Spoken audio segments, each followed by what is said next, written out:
No, I'm not a writer. Okay.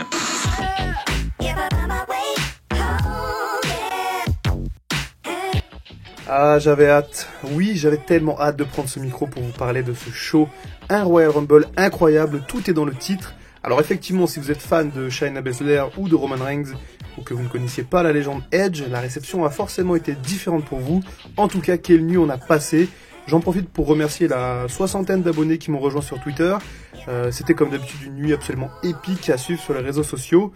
Et malgré tout, j'avoue que la soirée avait assez mal démarré. J'étais parti faire un tour sur les lives des collègues Catch Club et C'est ça le catch. Et comme vous, j'ai appris la terrible nouvelle. La légende du basket Kobe Bryant nous a quittés dans un malheureux accident. J'ai commencé à m'intéresser à la NBA et au basket en général en 2004, quasiment en même temps que le catch. Et finalement, l'équipe qui me faisait vibrer à l'époque, c'était bel et bien les Lakers de Kobe Bryant et de Shaquille O'Neal entre autres. Une bien triste nouvelle pour le monde du basket et pour le monde du sport en général. Allez, je rentre dans le vif du sujet, parlons de ce pay-per-view, le Royal Rumble. Et d'ailleurs, j'en profite pour vous rappeler que c'est un format de podcast illustré, et donc c'est pas forcément la peine de regarder l'écran pour vivre l'expérience de la review à fond. Donc si jamais vous avez un DM de maths à faire en même temps, puisse ma voix vous être favorable. Bon, du coup, j'ai quand même jeté un œil rapide sur le kick-off, et j'ai pu regarder un petit morceau du match entre Sheamus et Shorty G. Ça m'a fait bizarre de voir l'Irlandais dans le kick-off pour ce retour, j'ai trouvé le match assez standard. J'ai plus été marqué par la blessure de Shorty G à l'oreille, et au final, une victoire assez logique de Sheamus pour son retour, même si c'est dans le kick-off, donc l'impact est quand même assez limité. J'ai malheureusement pas eu le temps de voir le deuxième match entre Andrade et Humberto Carrillo, donc si vous voulez me faire un petit résumé en commentaire, je vous en serais bien reconnaissant. Le show principal peut maintenant démarrer dans cette salle pleine à craquer, à Houston, 42 000 fans prêts à exulter, et une configuration d'arène ma foi plutôt cool. Bon, comme d'habitude, je vais vous faire une review assez synthétique sur les matchs, mais je m'attarderai beaucoup plus sur le Royal Rumble masculin qui pour le coup m'a vraiment marqué. Et l'opener de ce match, donc c'était la confrontation entre Baron Corbin et Roman Reigns, donc on pensait que ça allait être le pinacle de leur rivalité. Il est temps de passer à autre chose pour les deux, je pense. Un Fall Count Anywhere, donc une stipulation assez intéressante parce qu'il peut se passer quand même beaucoup de choses. C'est rare qu'on s'ennuie dans ce type de match. Et effectivement, donc c'était un gros bordel. Les catcheurs sont tout de suite sortis hors du ring pour se tabasser à l'extérieur. Et franchement, ça a mis la foule en ébullition dès l'entrée. Donc ça a chauffé la foule bien comme il fallait. J'ai noté quelques sifflets pour l'entrée de Roman Reigns, donc est-ce que les gens ont déjà commencé à préparer, un petit peu anticiper le Rumble? En tout cas, Roman Reigns s'est carrément mis la foule dans la poche, parce que il a fait des moves assez impressionnants, et puis voilà, ils se sont battus quand même dans les rangées, dans les tribunes, et la foule était quasiment en extase, et finalement un petit opener qui passe assez bien ma foi. Le deuxième match de cette carte, c'est directement le Royal Rumble féminin. Alors les dernières années, on était resté sur des éditions du Rumble un petit peu en dents de scie, avec pas mal de botches et de soucis de coordination. Là, cette année, c'était mieux. Moi, j'ai trouvé que c'était quand même assez mieux. Bon, il y a eu pas mal de moments assez intéressants dans ce match. La rivalité entre Lana et Liv Morgan qui continue. Le segment avec Otis et Mandy Rose qui était absolument hilarant. Je m'attendais presque à une trahison d'Alexa Bliss sur Nikki Cross pour envoyer un programme à WrestleMania. Mais finalement non. Kairi Sane, j'ai noté qu'elle était super over. Au niveau de la performance, Bianca Belair a été absolument incroyable. Je crois qu'elle a éliminé 7 ou 8 concurrentes. Donc ce qui fait qu'elle est quand même assez over. Elle a été assez poussée dans ce match. Et franchement, ça fait plaisir parce que Bianca Belair, c'est quand même une catcheuse talentueuse. Et ça fait plaisir de voir des catcheuses d'NXT briller dans le Royal Rumble féminin. J'ai quand même noté que Charlotte Flair et Naomi étaient quand même assez over. Naomi pour son retour, ça fait également plaisir. Beth Phoenix qui est vraiment une guerrière parce qu'elle s'est quand même bien entaillée la tête. Bon après je pense pas qu'il y avait de commotion cérébrale donc elle pouvait continuer de catcher. Mais voilà, sa chevelure blonde s'était totalement transformée en rouge et c'était impressionnant visuellement parlant. Bon, j'avais prédit sur Twitter une finale entre Sasha Banks et Shayna Baszler. Force est de constater que je me suis totalement raté. Shayna Baszler donc est arrivée en 30, par contre elle a été ultra dominante.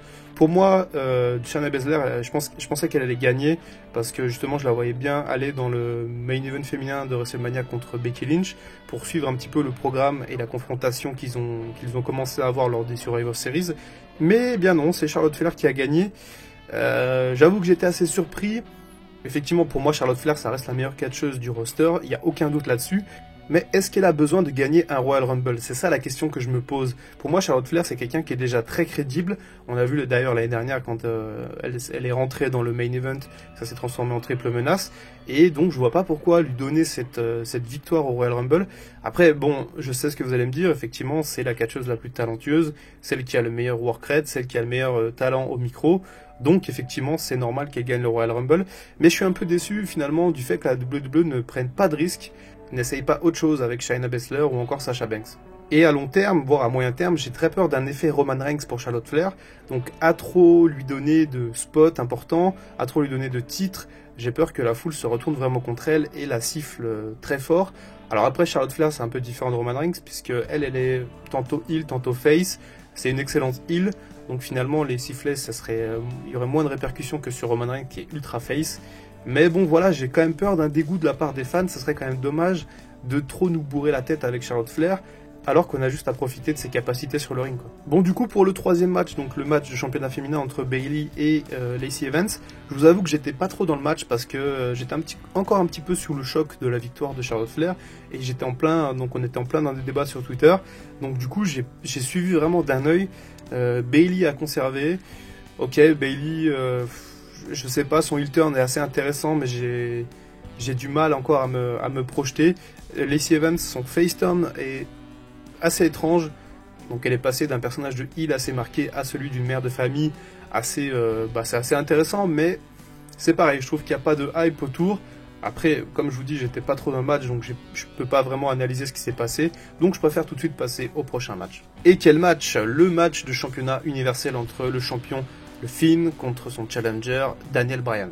Et oh joie pour ce match, pas de lumière rouge, la WWE a préféré laisser les lumières standards.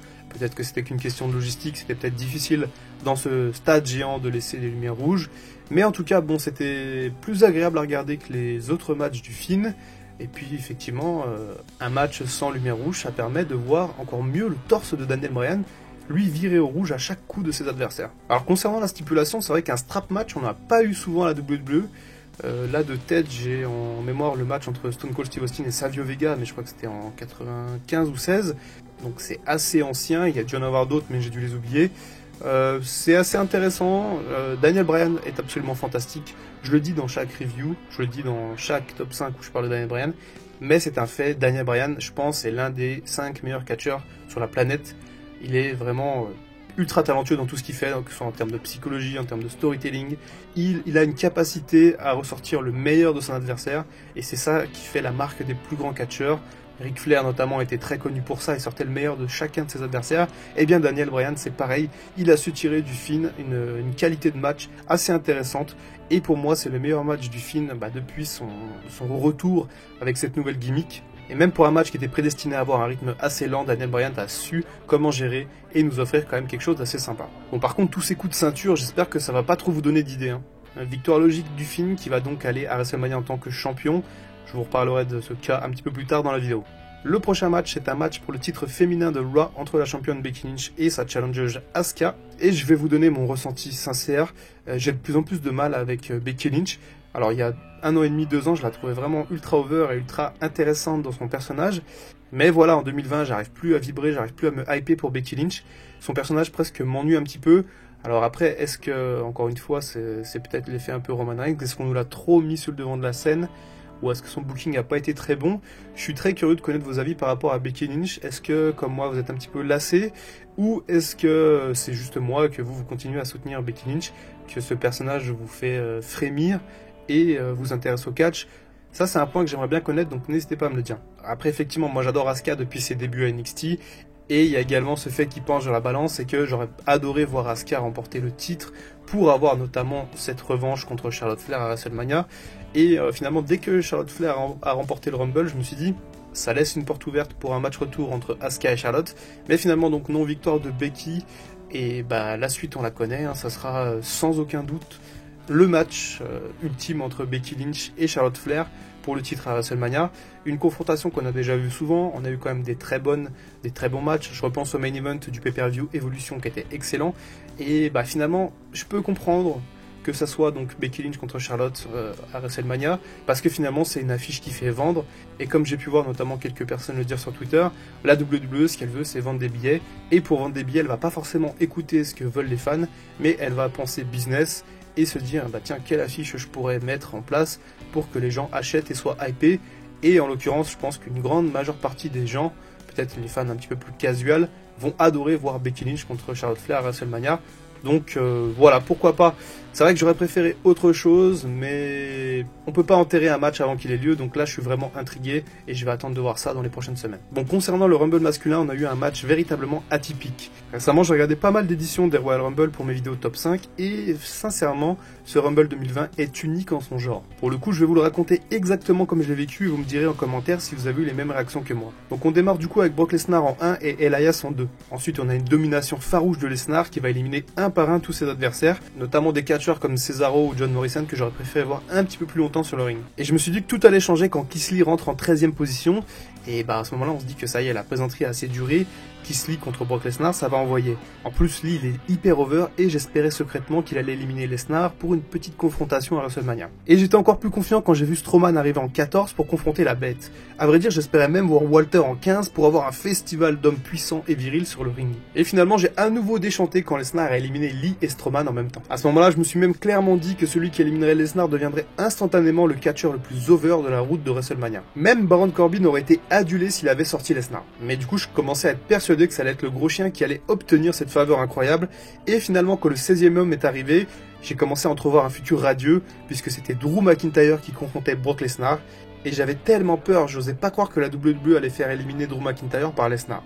Et j'ai adoré ce moment quand ce bon vieux Drew McIntyre a envoyé une Claymore des familles à Brock Lesnar et qu'il l'a envoyé par-dessus la 3e corde et qu'il l'a donc éliminé. Comme prévu, les 42 000 personnes de la salle ont carrément explosé. Drew McIntyre était à ce moment-là le nouveau héros de Houston. C'était d'ailleurs la première giga pop de la soirée et ça n'allait pas être la dernière. Drew McIntyre en a profité pour jeter Ricochet comme on retourne une crêpe sur la poêle et n'a pas lâché Brock Lesnar du regard. Et que dire d'un autre fait marquant dans ce match? Que dire de cette 21e entrée qui restera absolument légendaire dans l'histoire du Royal Rumble? Edge fait son retour après 9 ans de retraite loin des rings, et bien que les rumeurs se faisaient de plus en plus persistantes, on a vécu un moment absolument incroyable. Quelle pop, quelle ovation pour la Rated R Superstar. Son entrée est merveilleuse, la musique, la posture, le regard, les feux d'artifice, tout y était et même Michael Cole a réussi à rendre ce moment encore plus épique. Le seul point négatif que je retiens, c'est la production qui se loupe un peu et qui ne filme pas le premier spear de Edge.